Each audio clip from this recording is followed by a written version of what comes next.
السلام علیکم ورحمۃ اللہ وبرکاتہ۔ دعوت اسلامی کا کنز المدارس بورڈ سے اگر آپ ری چیکنگ کروانا چاہتے ہیں رزلٹ کے لیے تو اس کا کیا مکمل طریقہ کار ہوتا ہے، تو آج کی اس ویڈیو میں ہم جو ہے وہ اے ٹو زی جو ہے تمام چیزیں دیکھیں گے۔ اس فارم کو ڈاؤن لوڈ کرنے کا لنک جو ہے وہ آپ کو ڈسکرپشن میں بھی مل جائے گا، آپ ادھر سے بھی ڈاؤن لوڈ کر سکتے ہیں، یا آپ www.ahlsunnatboardspark.com پہ جو ہے وہ سرچ کریں۔ تو سرچ کرنے کے بعد جو ہے وہ آپ نے ادھر لکھ دینا ہے ری checking for Kanz ul Madaris board, تو آپ کو ایک آرٹیکل مل جائے گا، آپ ادھر سے بھی جو ہے وہ دیکھ سکتے ہیں۔ تو کنز المدارس بورڈ کی جو ہے وہ یہ والی رولز ہیں، ریگولیشنز ہیں کہ جو ری چیکنگ ہوتی ہے یہ آپ کے پرنسپل کی طرف سے جو ہے درخواست موصول ہوتی ہے۔ جتنے بھی احباب نے جو ہے وہ یہ والی ری چیکنگ کروانی ہوتی ہے تو اپنے پرنسپل صاحب سے رابطہ کرتے ہیں، اور اس میں کیا کچھ جو ہے وہ کیا طریقہ کار ہوتا ہے تو وہ آج کی اس ویڈیو میں جو ہے وہ دیکھ لیتے ہیں۔ سب سے پہلے جو ہے اوپر لکھا ہوا ہے محترم پرنسپل، درخواست فارم برائے ری چیکنگ کو پر کرنے کے لیے درج ذیل شرائط کو مکمل توجہ سے پڑھ لیجیے اور فارم کو مکمل چیک کرنے کے بعد آخر میں اپنے دستخط مہر کے ساتھ اس فارم کی تصدیق کر کے شعبہ امتحانات کنز المدارس بورڈ پاکستان کو میل کیجیے۔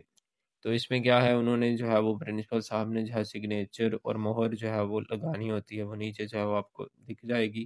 اس کی شرائط جو ہے وہ یہ ہیں کہ درخواست فارم برائے ری چیکنگ پر اگر رول نمبر، درجہ، مضمون کا غلط اندراج کیا گیا ہو تو ایسی درخواست پر کوئی کارروائی جو ہے وہ نہیں کی جائے گی۔ ری چیکنگ بعض یا تمام مضامین کی کروائی جا سکتی ہے، ٹھیک ہے، ایک دفعہ جو ہے وہ آپ سب کی کروا سکتے ہیں۔ تمام درجات کے لیے ری چیکنگ فیس فی پرچہ، یعنی کہ ایک پرچے کی قیمت جو ہے وہ 300 ہے۔ اگر 8 پیپر ہیں تو 300 کو آپ 8 سے ضرب دے کے یعنی کہ 2400 بنتی ہے، اور جتنے بھی پیپرز کی چاہیے اس حساب سے آپ 300 کو جو ہے ملٹیپلائی کر سکتے ہیں۔ مقررہ تاریخ کے بعد آنے والی درخواست پر ری چیکنگ نہیں کی جائے گی، ٹھیک ہے۔ یہ ہر سال جو ہے وہ نئی ڈیٹس جو ہے وہ دی جاتی ہیں کنز المدارس بورڈ سے، تو آپ کو جو ہے وہ ہر سال جو ہے مل جائیں گی کہ کون سی ڈیٹس جو ہیں وہ اس کی ری چیکنگ کے لیے جو ہے وہ ویلڈ ہے، تو آپ اس پہ جو ہے وہ دیکھ کے تو اس کے لیے آپ اپلائی کر سکتے ہیں۔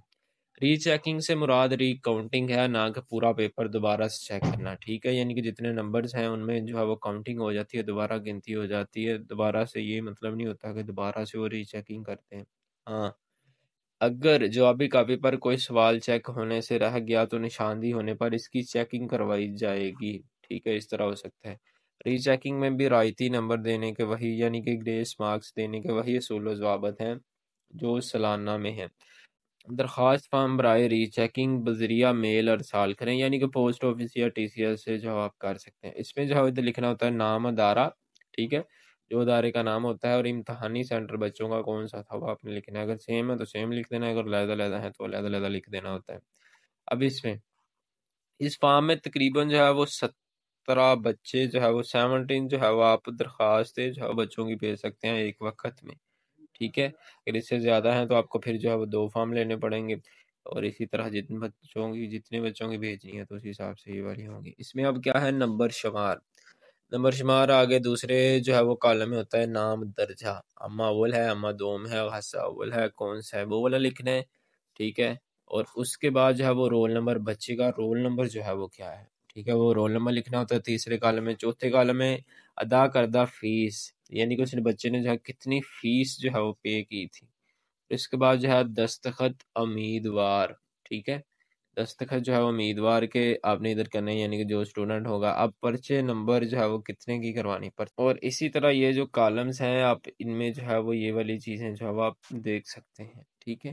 اب اس میں جتنے بھی بچوں کی ہے، جو ایک بچے کی پہلے جو ہے وہ روز میں قطار میں، دوسرے بچے کی دوسرے میں، تو اس طرح جو آپ ان کو دیکھ سکتے ہیں جتنے بچوں کی کروانی ہے۔ اس کے بعد جو ہے تصدیق من جانب پرنسپل ادارہ، میں تصدیق کرتا یا کرتی ہوں کہ اس فارم پر مذکورہ ادارے کے کل کتنے بچے ہیں، ٹھیک ہے، سب کی جو ہے وہ اپنے تعداد لکھ دینی ہے۔ امیدواروں کی تمام تر قواعد درست کیے گئے ہیں، لہٰذا ان کی ری چیکنگ کی جائے۔ نام پرنسپل، رابطہ نمبر جو ہے، تاریخ کیا ہے، دستخط پرنسپل پر، مہر ادارہ۔